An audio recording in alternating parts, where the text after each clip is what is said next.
तो दोस्तों आज के इस वीडियो में हम समबाहु त्रिभुज के बारे में जानने वाले हैं। समबाहु त्रिभुज क्या है, समबाहु त्रिभुज किसे कहते हैं और समबाहु त्रिभुज में त्रिभुज का क्षेत्रफल कैसे निकाला जाता है और समबाहु त्रिभुज का परिमाप कैसे ज्ञात किया जाता है।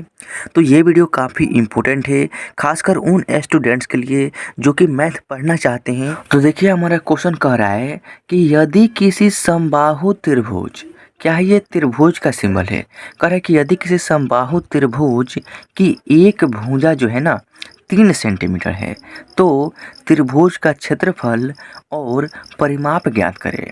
दोस्तों कोई समबाहु त्रिभुज है तो सबसे पहले हम यह जानते हैं कि समबाहु त्रिभुज किसे कहते हैं।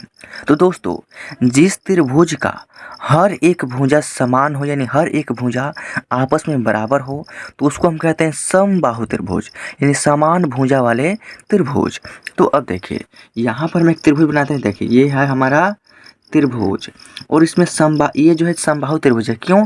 क्योंकि देखिए ABC हमारा त्रिभुज हो गया और इसमें जो A से B तक की दूरी है ना, इसी के बराबर में ये वाला दूरी है यानी A से C, और ठीक उसी के बराबर में ये BC भी दूरी है, यानी तीनों जो दूरी है भुजा का आपस में क्या है, समान है। तो ये हमारा समबाहु त्रिभुज हो गया। अब इसी त्रिभुज में एक भुजा का मान दिया है 3 सेंटीमीटर। तो मान लीजिए कि हमारा AB का मान दिया है कितना, 3 सेंटीमीटर। तो जब एक भुजा का मान है 3 सेंटीमीटर और समबाहु त्रिभुज है तो तीनों भुजा आपस में बराबर हो गए ना। तो ये 3 सेंटीमीटर है तो ये भुजा यानी दूसरा वाला भुजा भी 3 सेंटीमीटर और तीसरा वाला भुजा भी 3 सेंटीमीटर। यही समबाहु त्रिभुज का मतलब होता है। तो अब देखिए हमारा समबाहु त्रिभुज में भुजा का मान दिया है 3 सेंटीमीटर। इन भुजा को हम A से डिनोट करते हैं, यानी हमारा A बराबर 3 सेंटीमीटर, ये हमारा क्वेश्चन में दिया गया है। हमको निकालना है त्रिभुज का क्षेत्रफल। तो यहाँ पे लिखेंगे समबाहु त्रिभुज का क्षेत्रफल बराबर, फार्मूला क्या होता है, तो फार्मूला होता है √3/4 और गुना में भुजा का स्क्वायर। √3/4 गुने भुजा का स्क्वायर, ये हमारा फार्मूला होता है जिसको आपको हर हाल में याद कर लेना है। चूँकि आपको मैथ पढ़ना है ना तो इस फार्मूला का ज़रूरत हमेशा पड़ेगा। अब देखिए यहाँ पर क्या है, √3/4, तो फार्मूला में जो है √3/4 इसको लिखेंगे गुना भुजा, यानी A का मान हमारा क्या है 3 सेंटीमीटर ना, तो भुजा का स्क्वायर है तो हम भुजा की जगह पर क्या रखेंगे, 3 रखेंगे, यानी हमारे यहाँ पर 3 का स्क्वायर हो जाएगा।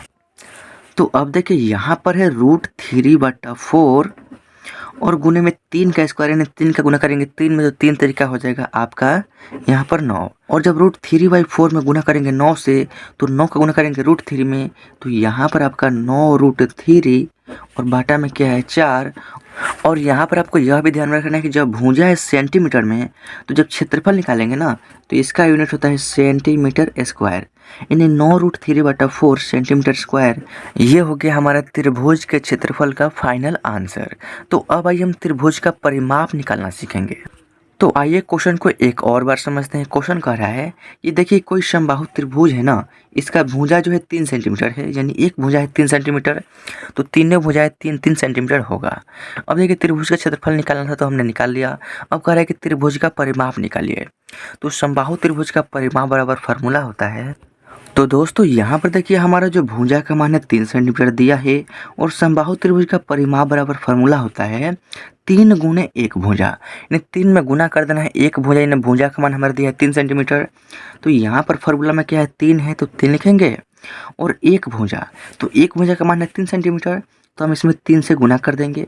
अब देखिए 3 का गुना करेंगे 3 में, तो 3 तरीका आपका 9 और सेंटीमीटर है तो आपका सेंटीमीटर हो जाएगा, और यही इस क्वेश्चन का फाइनल आंसर हो जाएगा। तो दोस्तों आई होप कि आपको समझ में आ गया होगा कि आप जो है त्रिभुज के क्षेत्रफल कैसे निकाल सकते हैं और इसी त्रिभुज में समबाहु त्रिभुज में परिमाप कैसे निकाल सकते हैं। देखिए परिमाप कहने का मतलब क्या है कि देखिए त्रिभुज में कितना भुजा होता है, 3 भुजा होता है। तो ये तीनों भुजाएं क्या होती है, आपस में क्या होती है, बराबर होती है। तो जब एक भुजा 3 सेंटीमीटर है तो हम समबाहु त्रिभुज का परिमाप यानी पूरा परिमाप निकालने के लिए इस 3 में गुना कर देंगे। 3 से 3 तरीका 9 नहीं हो जाएगा, यानी तीनों भुजाएं जो होगा ना, यानी 3 भुजा है तो हम 3 से गुना कर रहे हैं, और एक भुजा का मान हमारा दिया है 3 सेंटीमीटर, यानी 3 गुने 1 भुजा और हमारा 9 सेंटीमीटर निकल गया। समझ रहे हैं ना। तो दोस्तों आई होप कि आपको जो भी तरीका मैंने बताया आपको समझ में आ गया होगा। तो अगर ये वीडियो अच्छा लगा तो वीडियो को लाइक कर दीजिएगा और इस चैनल पर पहली बार आए तो इस चैनल को सब्सक्राइब जरूर कीजिएगा ताकि आपको नए वीडियोज़ का नोटिफिकेशन आपको मिलता रहे और आपकी जो मैथ की तैयारी ना हमेशा चलती रहे।